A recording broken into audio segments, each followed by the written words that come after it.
It was windless day, so I had the opportunity to paint the keel and the rudders in super bright orange. So the class rules are that for the mini trends that you need to have the rudders and the keel painted super bright. You know, if the boat stays capsized, which normally shouldn't happen because it's designed in a way that it cannot stay capsized. But if it happens, you want the search and rescue to be able to find you eventually. So before starting building something, of course, you need to unbuild. So let's take a rudder off.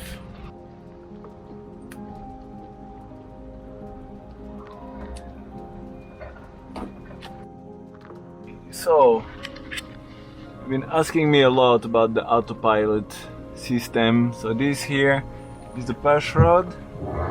See? I mean, now there is this that is not connected. This is the angle rudder sensor, and this up here goes on deck.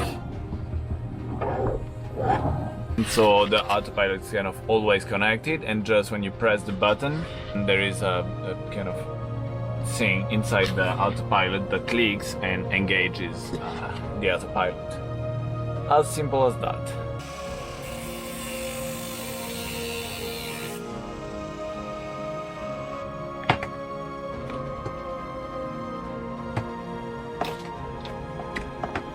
Okay, I know what you're thinking right there.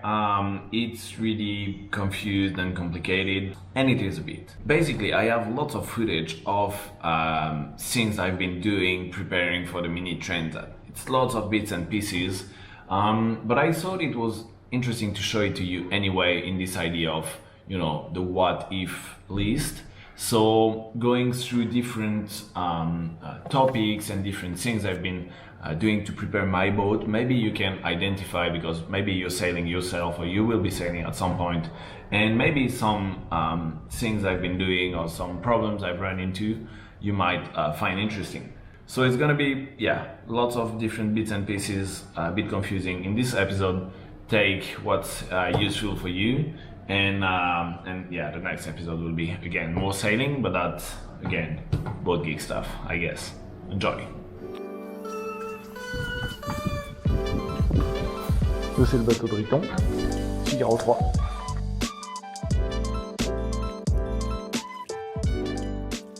Ouais. Ah, au niveau du profil, t'as un truc chelou au milieu. Ouais. C'est pour faire de la survie. Ah. Si tu veux pas avoir ça, il faut faire ta pièce jusqu'en haut. Ah. Est-ce que c'est vraiment intéressant? Après, ça augmente la rigidité, quoi. You? Yeah, you. I see you. You're about to put a comment complaining about the French in the video. My mom right here and I, we work really hard, well, mostly her, work really hard to put subtitles in English and in French in all videos. It's us doing all the subtitles. So, if you don't understand French, o si no entiendes en español, que si me da la gana de hablar español, you just have to turn on the subtitles in the bottom right corner of your screen. There is a CC button, and then you choose English or French.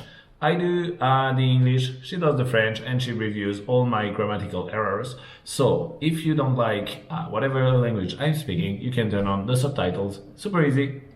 C'est tout. Et voilà. Le truc là, ça va t'augmenter la traînée, ça va te foutre des algues, ça prendra plus de place. On parle de 1 kilo de plus. It's been a lot of talking, thinking and talking again. But long story short, I want a solution in case I hit something. If the transom isn't ripped apart or the stainless shaft isn't bent, I want to have a simple and quick way to get back into racing mode. Carrying on the spare rudder is really heavy and not convenient to store. So my idea is to build a rudder sleeve, something that will have the same shape as the rudder, so I can just cut the damaged part of the rudder and just slide the sleeve onto.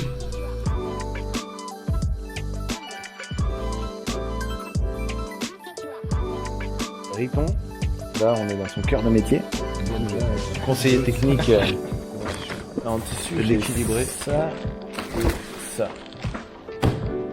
T'as que l'équilibre. Moi, je te mettrais bien quand même un 3 coups de façon. En gros, si tu dis 3 couches de 300, ça fait du quasiment 1 mm. Non, mais ça suffit. 1 mm, ça suffit. Si tu mets de la mousse après dedans.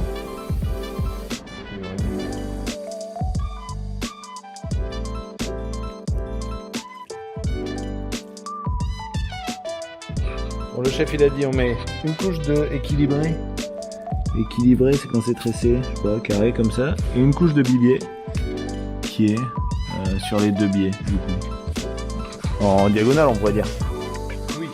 En diagonale. En diagonale comme ça.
Je sais pas ce qu'il a fait dans le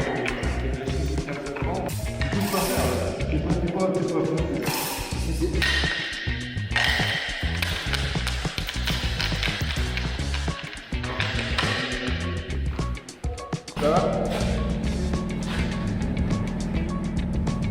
C'est un manchon de canard.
Du coup, vu que ça c'est pas costaud, c'est assez mou pour être léger, on va remplir de mousse jusque là. Et vu que la mousse, pour de vrai, mousse en résine, c'est vachement cher, ben on a pris de la mousse d'isolation polyuréthane toute bête. Et on espère que ça va marcher. Faut pas en mettre trop, mais faut pas en mettre pas assez non plus. Il faut pas en mettre, c'est ça? Bah.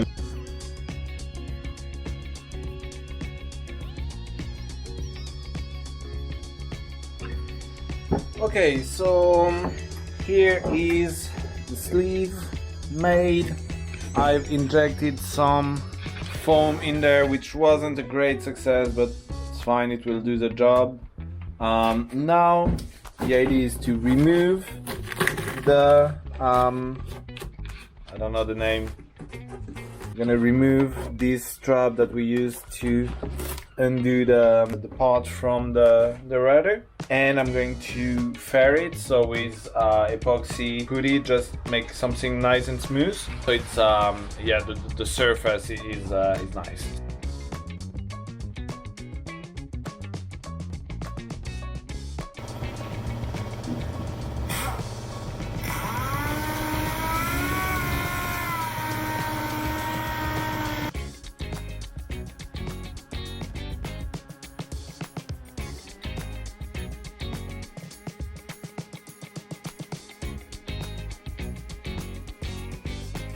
And so here is the finished product. See, it's not perfect. There's still like little imperfections. I did not want it to do too much fairing because it just adds weight. And anyway, it's just emergency kind of solution. But I do think it would be pretty efficient if I had to use it. I hope I won't. But yeah, that's it. See, it's probably only 3 kilos, something like this, with foam in it. And yeah, pretty much ready to go. Alors voilà, je reviens de faire mon sport, je suis allé courir et maintenant j'attaque un autre type de sport moins fun mais tout aussi important qui est le ponçage de la coque, parce que cet après-midi je vais refaire l'anti-fouling pour avoir une belle carène pour la Transat. On peut voir que cet anti-fouling là il a 1 an. Donc voilà, il est encore plutôt propre, mais bon, il y a quelques petites impuretés, des endroits où il s'est enlevé un petit peu. Donc voilà, je vais remettre un petit coup d'anti-fouling. Donc d'abord, ponçage avec du 400. Petit ponçage pour enlever toutes les impuretés, avoir une belle carène. Et cet après-midi, du coup, voilà, petit coup de pétard et on va remettre la carène au propre. L'anti-fouling que je vais remettre, c'est du Speedy Carbonium. C'est voilà, c'est top en termes de performance, c'est vraiment un très bon anti-fouling, semi-érodable, et en fait c'est déjà celui que j'ai sur la coque, donc je suis sûr que en mettant cet anti-fouling là sur le même anti-fouling avant, il va y avoir de problèmes de compatibilité. Donc voilà, ça, bien vous assurer quand vous faites une deuxième couche ou quand vous remettez de l'anti-fouling sur votre coque, assurez-vous que c'est la même marque, que c'est les mêmes types d'anti-fouling pour pas avoir de problème de compatibilité. Bon bah voilà, assez parlé, maintenant faut se mettre à poncer, c'est parti.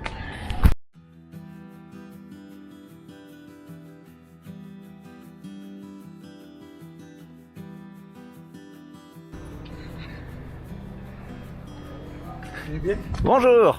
Ah, vous avez une belle faune flore là qui a poussé. Des berluques Ah bah oui. et des moules. Et des moules. Et des trucs, je sais pas, des éponges. 3 ans. 3 ans, d'accord. 3 ans pour... Je fais tous les 2 ans. D'accord. Et l'année dernière, on était Ouais. coincés. Du coup, voilà, il y a un petit peu de vie. Ah, c'est bien.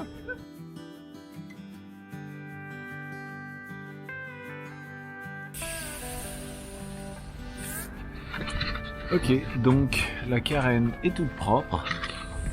L'étape suivante est moins chiante, masquage. Ça c'est facile, petit coup de scotch et c'est parti.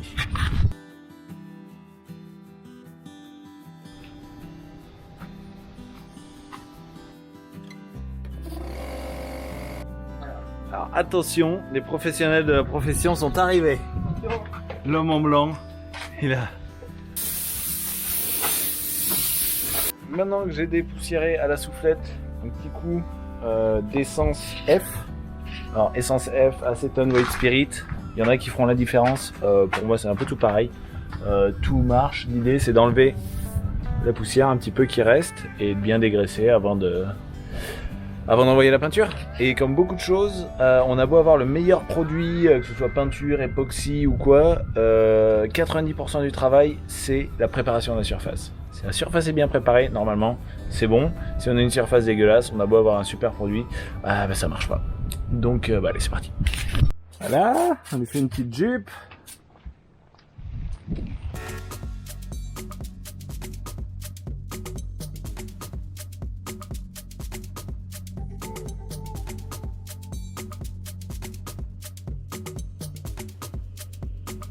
C'est parti. Et là, on n'hésite pas, on va jusqu'au bout. On n'hésite pas.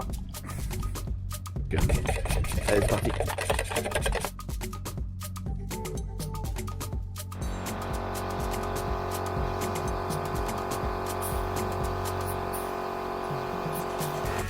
Tout beau, tout propre.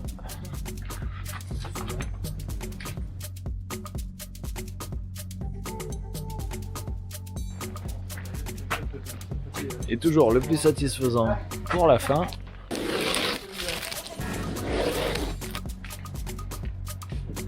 Et voilà, l'anti-fouling est terminé.